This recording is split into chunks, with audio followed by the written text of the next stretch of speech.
गोवा में एक अजीबोगरीब घटना का वीडियो वायरल हुआ जिसमें कुछ लोगों ने दो लोगों की चोटी और बाल काट दिए और उनको पैर छूने के लिए भी कहा जा रहा है। एक व्यक्ति सफेद कुर्ता लाल धोती पहने हुए एक महिला के पैर छूते हुए दिखाई दे रहा है और उससे नाक भी रगड़वाई जा रही है। दर्ज की खबरें आती रहती है। इसी बीच इटावा से ऐसा मामला सामने आया है जिसके बारे में जिसने सुना वो हैरान रह गया।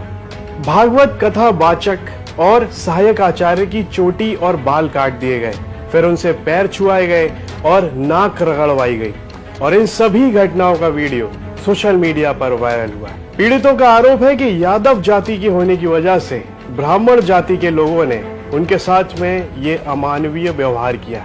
रात भर पिटाई की गई और सोने के जेवर भी उनके पास थे, उन्हें लूट लिया गया। महिला के पेशाब से उनके ऊपर छिड़काव किया गया। समाजवादी पार्टी के नेताओं में इस घटना के बाद आक्रोश है। वरिष्ठ पुलिस अधीक्षक से मिलकर इसकी शिकायत की गई है और कठोर कार्रवाई की मांग की जा रही है। क्या नाम है? मेरा नाम संत सिंह यादव है सर। संत सिंह, ये बताओ जरा मुझे। जी सर। तुम्हारे एक वीडियो वायरल हो रहा है जी जी, बाल काटे गए। जी, ये कहाँ की घटना है और पूरी बात क्या है? ये सर घटना है दानरपुर की। तो वहाँ हम भागवत करने गए। वहाँ से लोग, एक पाठक बाबा और एक साथ में पप्पू महाराज वहाँ के जो मंदिर के हैं, वो लोग आए हमसे भागवत छटाए। हमारे जो है जो मुख्य वक्ता है मुकुटमणि शास्त्री, उनके साथ मैं सहायकी करता हूँ। मेरा नाम संत सिंह यादव है। तो जब हम वहाँ गए तो चूंकि अछल्ला के पास का गांव है, तो वहाँ लोगों ने ये पूछा कि आप, पहला श्लोक हो गया, भागवत भी शुरू हो गई। शाम को उन लोगों ने पता लगाया होगा, तो वो बोले कहाँ के रहने वाले? तो हमने कहा हम रहने वाले तो कानपुर के हैं। यहाँ छल्ला भी हमको हो गई 20 साल रहते रहते। क्या काम करते हो? तो हमने कहा पहले हम शिक्षक थे, स्कूल चलाते थे। क्योंकि जो मोदी सरकार आई तो उस समय प्राइवेट स्कूलों को बंद करवा दिया गया। इसके बाद फिर हम भागवत में लग गए। तो बोले कि तुम्हें पता चलता है कि चमार हो? हमने कहा हम चमार नहीं सर, हम यादव हैं। तो बोले कि आरडी दिखाओ। तो हमने कहा आरडी तो हम लाए नहीं, आधार कार्ड। बोले कि तो हमने कहा नंबर ले लो हमारा, हमारे घर से पता लगा लो। तो इन्होंने नंबर लिया, हमारे बेटे से पूछा तो बेटे का नाम जैसे आरडी में हमने क्लिक किया तो उसका नाम लिख के आ गया, राज यादव। इन्होंने कहा कि साले ये 103 देरी है यहाँ पे ब्राह्मणों के गांव में, तुम यादव होकर के चमार होकर के यहाँ भागवत करने आए हो। और इन्होंने बहुत हमें मारकूट करना शुरू कर दिया। रात भर इन्होंने बहुत टॉर्चर किया सर, यहाँ तक कि हमारे बाल काट दे। और जो परीक्षित बना था, परीक्षित की मैडम से इन्होंने मूत्र, बोले भाभी आप अपना मूत्र ले आओ। उसे मूत्र से हमारे ऊपर छिड़का इन्होंने। बोले ये अब पवित्र हो गए, ब्राह्मण के ये मूत्र तुम्हारे ऊपर पड़ गया, अब तुम पवित्र हो गए, अब बताओ। अच्छा, तो ये तुमसे पैर क्यों छुआए गए? पैर इसलिए छुआए गए कि तुम यहाँ पे संकल्प करवाया, तो आपने हमारी भाभी से, हमारी जो है ये ब्राह्मणी है, इससे आपने पैर छुआया। हमने कहा पैर हमने नहीं छुआया, हम तो वैसे भी पैर नहीं छुआते। हमने ये कहा कि ठीक है ठीक है ठीक है। तो बोले कि नहीं तुमने वो तो करवाया, संकल्प तो करवाया। तो हमने कहा संकल्प तो करवाना भाई, हमारा जो पाठन क्रिया में है वो हम करेंगे। तो ये बताओ, तुम आचार्य बन के गए थे? जी नहीं, आचार्य बन के, सहायक आचार्य। सहायक आचार्य? जी जी। कथावाचक कौन था? मुकुटमणि महाराज। मुकुटमणि, वो कौन बरादरी है? वो भी यादव। वो भी यादव जी। तो जिन लोगों ने आपको कथावाचक के लिए बुक किया था, जी जी, वो कौन बरादरी? वो ब्राह्मण है। वो ब्राह्मण जी। तो ये कथा कब से होनी थी? ये तारीख 21 तारीख से सर। 21 तारीख। तो क्या तुमने ये नहीं कहा कि जब ये लोग हमको बुला के लाए हैं, इन्होंने बुक किया है, क्या उन्होंने जाके सब कुछ बताया हमने?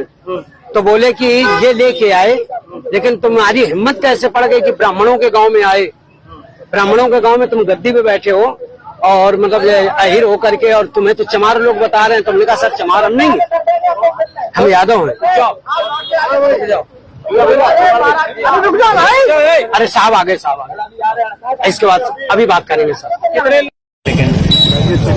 कि आज आपके क्षेत्र में घटना हुई है, क्या है पूरा, और आगे से मिले तो किस तरह का आश्वासन आपको? ग्राम दादरपुर में जो ये घटना घटी है ये बहुत ही निंदनीय, शर्मनाक है। क्योंकि भारत का संविधान अपनी अभिव्यक्ति को आज़ादी देता है। इन लोगों को पहले भागवत के लिए बुलाया जाता है, तिथि तय होती है, तिथि के साथ ही लोग आते हैं। आने के बाद वहाँ पर कलश पूजन होता है, भागवत का पहलो मंत्रोच्चार भी किया जाता है। लेकिन रात में जैसे ये पता लगता है कि ये शेड्यूल कास्ट के लोग हैं, अनुसूचित जाति के लोग हैं, चमार जाति के लोग हैं, तो शाम को जो भगवताचार्य है, जो कथावाचक है, उसको बुलाया गया, पूछा गया। तो पूछने पर उसे पता चला कि उसने कहा कि मैं चमार जाति से नहीं हूँ, मैं यादव जाति से हूँ।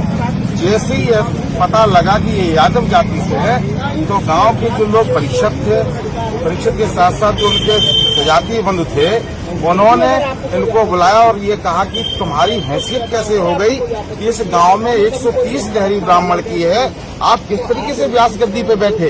तो उस व्यक्ति ने बड़े हाथ पैर भी जोड़े कि आप हमें मना कर दो, मैं चला जाऊंगा। लेकिन इतने पर भी वो लोग शांत नहीं हुए। उसके बाद उसके साथ अमानवीय व्यवहार किया गया, मारा गया, पीटा गया, सर मुंडन कराया गया, नाक रगड़वाई गई और शुद्धि के नाम पर उस गांव की महिला का पेशाब उन दोनों कथावाचकों पर, उनके सहयोगियों पर डाला गया, जो बिल्कुल अमानवीय कृत्य है। हम आज इसलिए हम सारे लोग समाजवादी पार्टी के सांसद, इटावा के समाजवादी पार्टी के जिलाध्यक्ष, समाजवादी पार्टी के प्रदेश अध्यक्ष और मैं स्वयं राजवंत गौतम विधायक भटना वरिष्ठ शिक्षक से अपनी बात कहने आए, अपनी पीड़ा कहने आए हैं कि इस तरीके से जो कृत्य हुआ, ये घटना दादरपुर जनपद इटावा और भटना से ही नहीं है, ये तो पूरे प्रदेश के कानूनी व्यवस्था पर, पूरे प्रदेश पर ये एक धब्बा सा लग गया कि आज भी स्वतंत्र भारत में शासन मिला। हाँ, वरिष्ठ अधीक्षक जी ने कहा कि मैं जांच भी कराऊंगा और दोषियों के प्रति कठोर से कठोर कार्रवाई भी करूंगा। और हम लोग भी ये चाहते हैं कि कठोर से कठोर कार्रवाई हो, कानून का राज स्थापित हो, संविधान का राज स्थापित हो। इसके लिए हम वरिष्ठ पुलिस अधीक्षक से मिले भी। क्या इस मुद्दे को आपके द्वारा विधानसभा में उठाया जाएगा? अगर हमें न्याय नहीं मिला, यदि हमारे पीड़ित पक्ष को न्याय मिलता है तो सही सी बात है कि संवैधानिक दायरे में रहकर के न्याय मिला हमें। अगर न्याय नहीं मिलता है, न्याय में कहीं चूक होती है, न्याय को टाला जाता है, तो निश्चित तौर पर ये विधानसभा में क्वेश्चन जरूर गूंजेगा, विधानसभा के विधानमंडल दल में जरूर